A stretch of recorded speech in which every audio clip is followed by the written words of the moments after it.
आज की कहानी का नाम है जीवन का मूल्य। किसी गांव में एक जौहरी रहता था। वह काफी बुद्धिमान था, हमेशा अपने काम में लगा रहता था, लेकिन नियति में उसके कुछ और ही लिखा था। अपनी जीवन के दिनों में ही किसी बीमारी के चलते वह चल बसा। वह अपनी पीछे पत्नी और एक लड़के को छोड़कर गया। लोगों ने जब उसकी पत्नी को अकेला देखा तो उसका सारा धन धीरे धीरे हड़प लिया। धन के नाम पर अब जौहरी की पत्नी के पास बस एक मोती बचा था, जो मरते समय जौहरी ने अपने पत्नी को दिया था। उस मोती की कीमत का कोई मोल नहीं था। जौहरी का लड़का जब बड़ा हुआ तो उसकी विधवा पत्नी ने वह मोती अपने बेटे को दिया और कहा, बेटा, यह मोती मुझे तुम्हारे पिता ने मरते समय दिया था। इसकी कीमत का कोई अंदाजा नहीं है, लेकिन तुम्हारे पिता ने कहा था कि यह अनमोल मोती है। जो कोई भी व्यक्ति इस मोती का मोल लगाएगा वह अपनी बुद्धि का मूल्य तुम्हें बताएगा।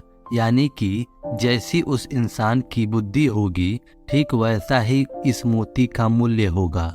अब तुम इस मोती को लेकर बाजार में जाओ और इस मोती का मूल्य पता करो, लेकिन ध्यान रहे इस मोती को उसी व्यक्ति को देना जहां तुम्हें इसका सही मूल्य मिले।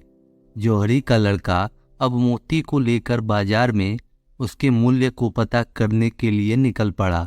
उसने कई जगह मोती का मूल्य पता किया। बाजार में निकलते हुए उसे एक सब्जी बेचने वाला दिखाई दिया। उसने सब्जी वाले से मोती का मूल्य बताने की बात कही। सब्जी वाले ने मोती को पहले तो अच्छे से देखा और फिर मोती के बदले 4 गाजर देने की बात कही। लड़का मोती को लेकर आगे बढ़ गया। कुछ ही देर बाद उसे बाजार में एक सोने चांदी की दुकान दिखाई दी। उसने दुकानदार को मोती का मूल्य बताने को कहा। सोनार ने मोती का मूल्य 100 रुपये के बराबर बताया। लड़का मोती लेकर वहां से भी आगे बढ़ गया। आगे कुछ ही देर चलने पर उसे एक जौहरी की दुकान दिखाई थी। उसने जौहरी से भी मोती के मूल्य के बारे में जानना चाहा।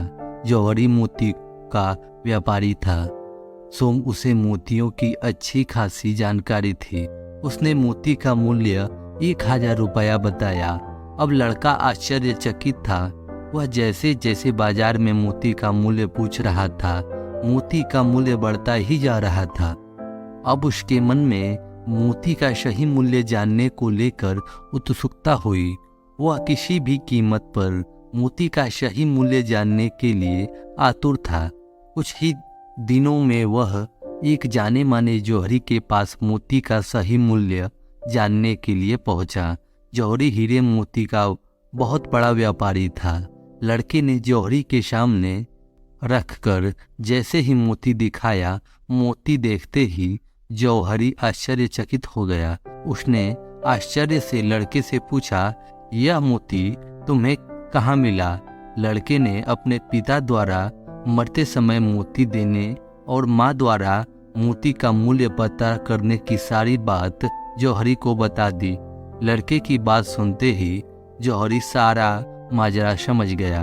उसने लड़के को अपने पास बिठाया और कहा, बेटा, यह मोती अनमोल है। दुनिया में इस तरह की कोई भी मोती नहीं है। मेरे पास जो भी कुछ है, अगर वह सब भी मैं तुम्हें दे दूं, तब भी इस मोती का मोल नहीं किया जा सकता। जौहरी की बात सुनकर लड़के ने जौहरी से निवेदन किया, सेठ जी, पिताजी की मौत के बाद हमें अकेला पाकर लोगों ने हमारा सारा धन छल कपट से हड़प कर लिया है। धन संपदा के नाम पर अब इस मोती के सिवाय हमारे पास और कुछ भी नहीं है। अगर आप इस मोती का सही मूल लगा दें तो मैं यह मोती आपको दे दूंगा, जिससे हमारी तंगी भी दूर हो जाएगी और यह मोती भी सही हाथों में चला जाएगा। जौहरी को उस लड़के पर तरस आ गया। उसने लड़के के सर पर हाथ फेरते हुए कहा, बेटा, इस अनमोल मोती का मूल्य तो नहीं लगा सकता, लेकिन जो भी तुम हमसे इस मोती के बदले लेना चाहो तुम ले सकते हो। लड़के ने जौहरी के बात पर गौर करते हुए पूछा।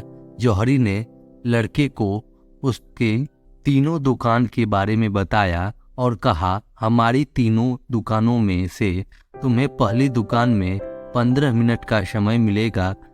उन 15 मिनट में तुम जितना सामान उस दुकान से निकाल पाओगे वह सामान तुम्हारा हो जाएगा। ठीक वैसे ही दूसरी दुकान में से तुम्हें 25 मिनट और तीसरी दुकान में तुम्हें 60 मिनट का समय दिया जाएगा। तुम तय समय में जितना सामान दुकान से निकाल लोगे वह सब तुम्हारा हो जाएगा। जौहरी की बात सुनकर लड़का बहुत खुश हुआ। लड़के ने सोचा, मोती की इससे अच्छी कीमत मुझे नहीं मिल सकती। बस यही सोचकर उसने जौहरी की शर्त मान ली और वह मोती जौहरी को सौंप दी। कुछ ही देर में जौहरी ने अपने मुनीम को बुलाया और लड़के से हुई सारी बातचीत मुनीम को साझा की। मुनीम लड़के को लेकर पहली दुकान में पहुंचा। लड़का दुकान को देखते ही दुकान की सुंदरता में खो गया। दुकान में जगह जगह हीरे जवाहरात सजे थे। इतनी ज्यादा दौलत उसने पहले कभी नहीं देखी थी। वह इस धन दौलत में वह इतना खो गया कि उसे समय का ख्याल ही नहीं रहा। अब जौहरी के दिए 15 मिनट पूरे हो गए। मुनीम लड़के को लेकर दूसरे दुकान में पहुंचा।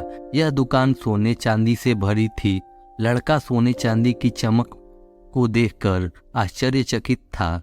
वह कभी सोने का हार अपने गले में डालकर खुद को शीशे में देखता तो कभी हाथ में कुंडा पहनकर खुद को अमीर समझता। देखते ही देखते यहाँ भी 25 मिनट पूरे हो गए और मुनीम ने लड़के को दुकान से बाहर निकालने का आदेश दिया। मुनीम अब लड़के को लेकर तीसरे दुकान में पहुंचा। इस दुकान में ऐशो आराम की सारी चीजें मौजूद थी।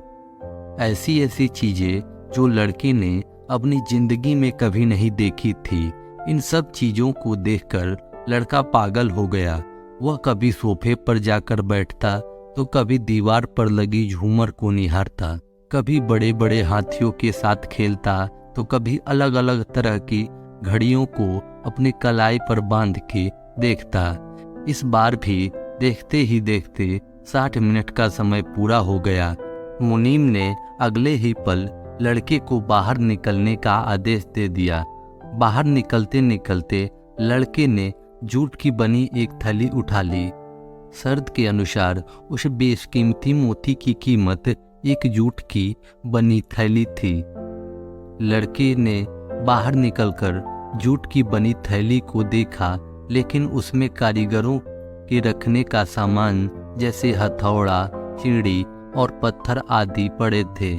जौहरी ने शर्त के अनुसार वह थैली उस लड़के को दे दी। मोती की कीमत उस जौहरी ने लगाई थी, लेकिन लड़के ने अपने मंद बुद्धि का परिचय देते हुए उस मोती को कौड़ियों के भाव बेच दिया। साथियों, हमारा जीवन भी उस मोती की ही भांति अनमोल है। हमें भी जीवन में हमारे जीवन को मूल्यवान बनाने के लिए 3 मौके मिलते हैं।